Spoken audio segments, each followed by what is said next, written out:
इसको टॉयलेट में ले जाने के लिए 2 आदमी की जरूरत पड़ेगी बुढ़ापा में। तो जब तक शक्ति है देह में तब तक दूसरे का हित कर लेना चाहिए। एक दिन शरीर की शक्ति चली जाती है और बच्चे स्त्री भी छूट जाते हैं।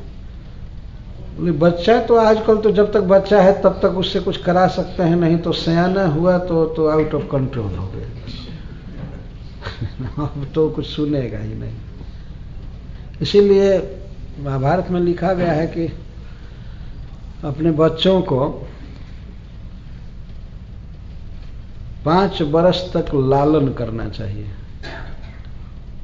लालन का अर्थ है प्यार करना।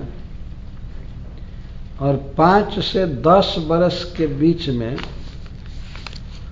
थोड़ा थोड़ा उसे डांटना चाहिए, हल्का डांट डपट करके रख। ऐसे तो ताड़ेत शब्द लिखा गया है, कभी जरूरत पड़े तो पीठ पर एक तमाचा मारा जा सकता है, यहाँ तो कर नहीं सकते। लेकिन प्राप्ते तो 16 वर्षे पुत्रम मित्रोदाचरित। लेकिन जब बच्चा 15-16 वर्ष का हो जाए तो उसको पुत्र नहीं समझना चाहिए, मित्र समझना चाहिए। अब उससे कठोर नहीं बोलना चाहिए। मारने की तो बात ही नहीं है, मारने जाएंगे वही पटक देगा उठा के। उसकी उमड़ती हुई जवानी रहती है। तो अब क्या करे। तो मेरे कहने का आशा है कि जब तक किसी का बच्चा उसके अधीन है, पत्नी अपनी आज्ञाकारिणी है और वो भी स्वस्थ है, सुखी है, धन भी भगवान की कृपा से कुछ है, अपना शरीर भी ठीक से काम कर रहा है, तो उसी समय दूसरे का हित कर लेना चाहिए। नहीं तो ये क्षणभंगुर है। क्षणभंगुर का अर्थ है कुछ ही दिनों में, वर्षों में ये सब समाप्त हो जाते हैं। और दूसरी बात है पारक्य। ये आत्मा के स्वरूप नहीं है, अंततः ये दूसरे के हैं। ये दूसरे का धन हमारे पास रखा हुआ है। अपने शरीर और स्वजनों का शरीर तथा धन ये दूसरे के लिए है। इसको पारक्य कहते हैं। शरीर किसके लिए है? कुत्ते और गिद्ध सियार के लिए। वो उसका धन है, चाहे अग्नि का है। भागवत में एक श्लोक में विचार किया गया है, देह किमन न दातु स्वम निषेक्तुर मातुरेव च मातुर पितुर व बलिनो निषेक्तुर मातुर पितुर व बलिनो क्रेतुरग्ने सुनो पिवा। यह देह किसका है? विचार किया गया है। यह कॉमन प्रॉपर्टी है, ये किसी एक का नहीं है। ये देह जो है किसी का, कोई नहीं कह सकता कि मेरा देह है। देह किमन न दातु स्वम। नारद जी कहते हैं कि मान लीजिए कोई अन्न खिला रहा है, भोजन दे रहा है, भोजन से ही शरीर बढ़ा हुआ है, तो कह सकता है कि मैंने भोजन दिया है इसलिए मेरे भोजन द्वारा पुष्ट यह देह मेरा है।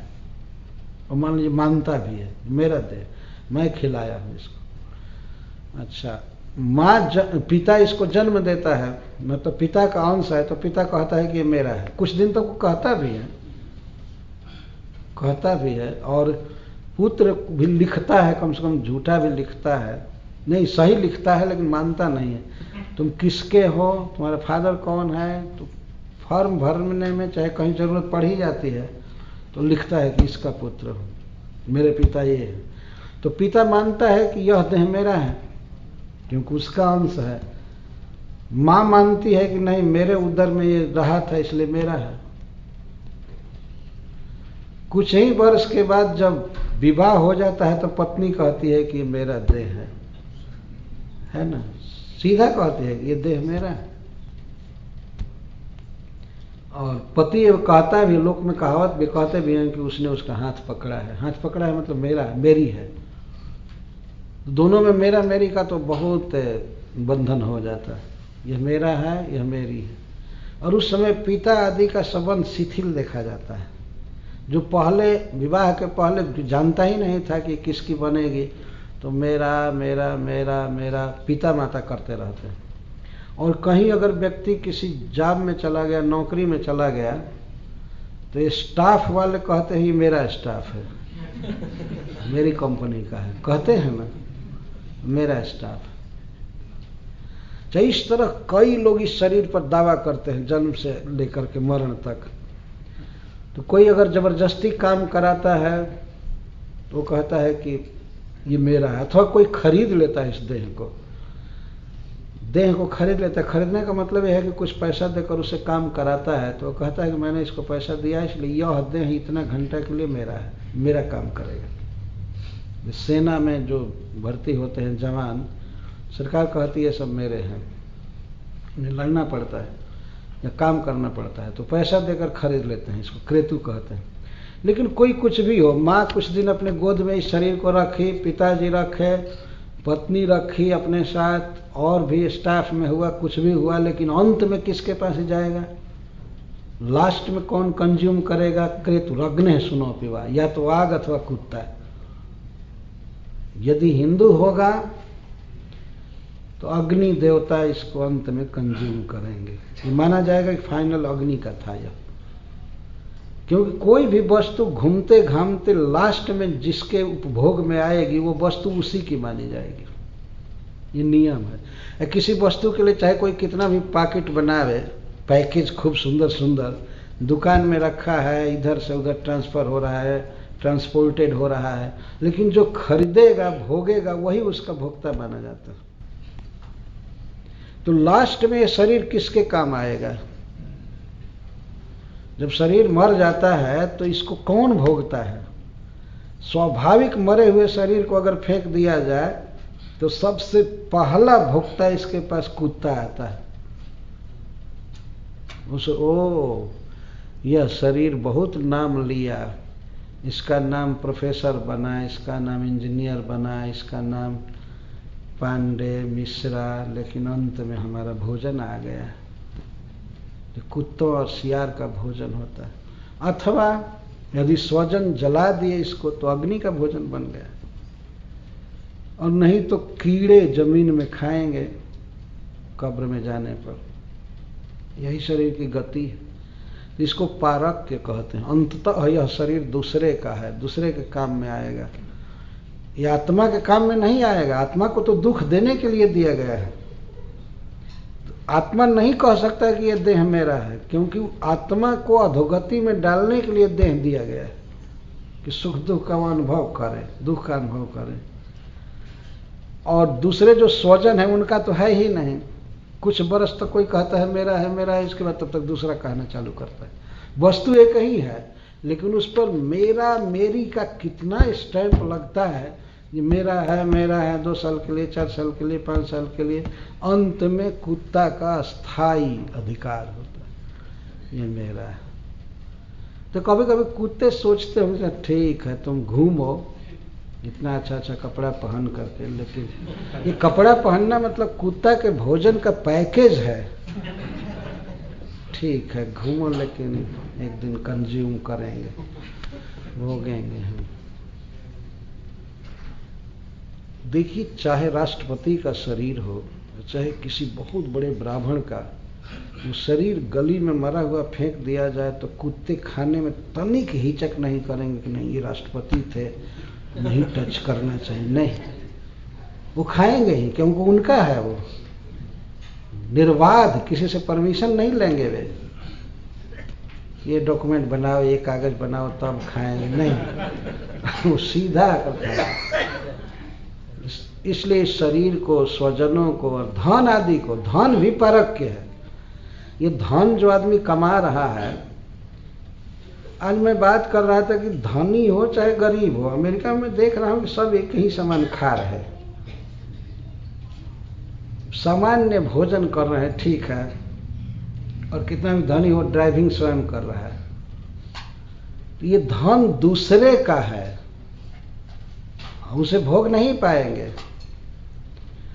पारक दूसरे लोग ले लेते हैं। दूसरे लोग ले लेते हैं मतलब या तो लड़का ले लेगा, या कोई और ले लेगा, या सरकार ले लेगी, चाहे चोर बदमाश ले लेंगे। ये पारक क्या है, इसीलिए इसका उपयोग जल्दी से जल्दी करना चाहिए, नहीं तो आखिर दूसरे लोग ले ही लेंगे। तो दाय भाग कहते हैं, इनहेरिटेंस। अपने आप सरकार भी अपने पुत्र के नाम से कर देगी धन को, अपने आप।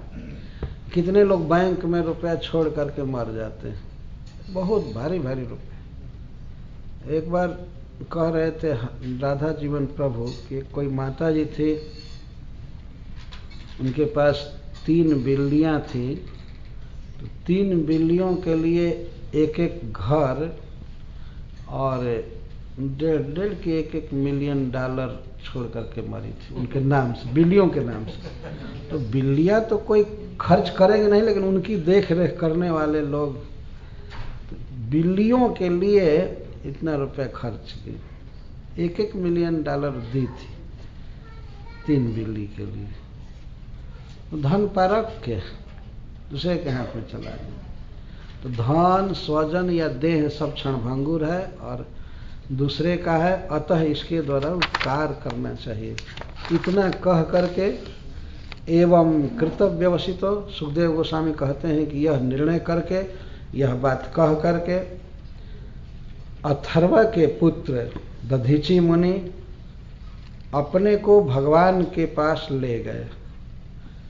परे भगवती ब्रह्मणि आत्मानं सन्नयन जहौ तनुम जहौ, अपने को भगवान के पास ले जा करके इस शरीर को छोड़ दिए।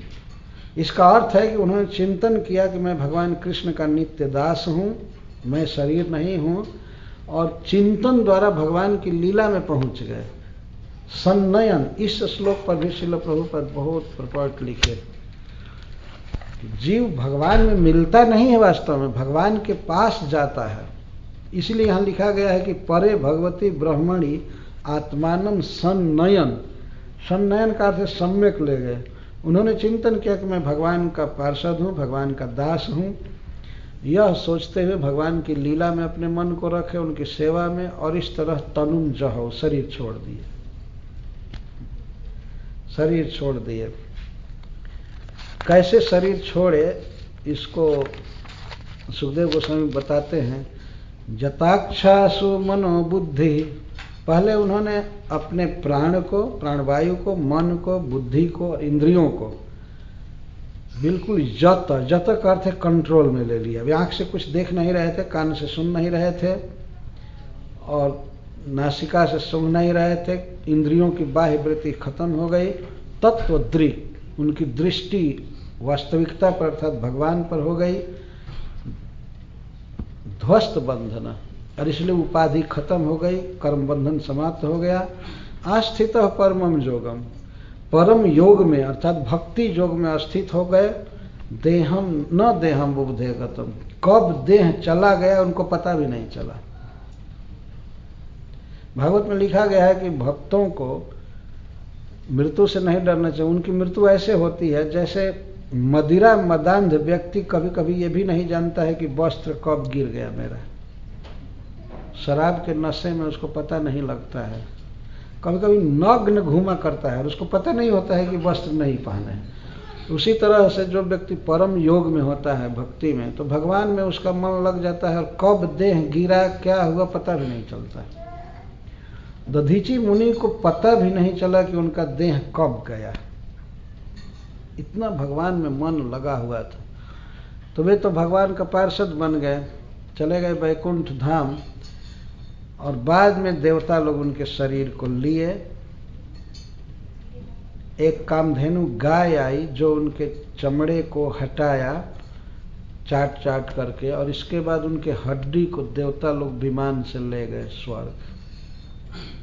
क्या सौभाग्य दधीची मुनि, किसकी हड्डी को कोई ले जाएगा स्वर्ग में, यह तो श्मशान में ले जाते लेकिन दधीची मुनि के अस्थि को विमान से देवता ले गए स्वर्ग। और देवताओं के जो शिल्पी हैं, कारीगर विश्वकर्मा जी, उन्होंने उनके अस्थियों से, हड्डी से वज्र नाम का आयुध बनाया, और इसके साथ साथ और भी थोड़ा थोड़ा बनाया, धनुष भी बनाए हुए। इस तरह से दधीची मुनि ने देह त्याग किया। श्रील प्रभुपाद इन 2 श्लोकों पर भी बहुत विस्तार से प्रपट लिखते हैं। ये है शरीर छोड़ने की विधि कि भगवान में मन लगा करके इंद्रियों से और कुछ न देखते हुए और आत्मा को ले जाए व्यक्ति भगवान के चरण कमल में उनके सेवक के रूप में, और देह छोड़ दे। दधीचि मुनि ने इस तरह देह त्याग किया। यह प्रसंग महाराज परीक्षित को कितना उत्साहित करता होगा। वो भी शरीर छोड़ने वाले हैं। अब वो 4-5 दिन के बाद शरीर छोड़ने वाले थे। ये सब प्रसंग सुनकर महाराज परीक्षित का बहुत उत्साह बढ़ता था। इससे साफ पता चलता है कि देह आत्मा से भिन्न चीज है, इसको त्यागने में कोई हिचक नहीं होनी चाहिए। देह को त्यागने में कोई हिचक नहीं होनी चाहिए। जैसे वस्त्र को बदलने में कोई कठिनाई नहीं होती, और बल्कि मनुष्य वस्त्र बदलने में आनंद का अनुभव करता है। यदि पुराना वस्त्र कोई कहे कि ये दे दीजिए हमको, नया लीजिए इससे भी सुंदर, तो तुरंत ले लेगा, ठीक है बदलो। लेकिन देह कितना भी पुराना हो जाए, वृद्ध हो जाए, सड़ जाए, इसको जीव बदलना नहीं चाहता। तो काया कल्प करवाना चाहता है, ये औषधि खाना है, वो मंत्र बोलना है, ये करना है जिससे हम हमेशा जीवित रहें। देह पारक है, क्षणभंगुर। तो दधीचि मुनि इस तरह देह त्याग कर भगवान के धाम चले गए और उनके देह से वज्र का निर्माण हुआ। सब भगवान के डायरेक्शन में सब हुआ। तब भगवान इंद्र जो वृत्रासुर से इतना डर गए थे देवताओं के साथ, वे वज्र लेकर पुनः वृत्रासुर से युद्ध करने के लिए आएंगे। यहाँ से हम लोग कल प्रारंभ करेंगे। हरे कृष्ण। जय श्री कृष्ण।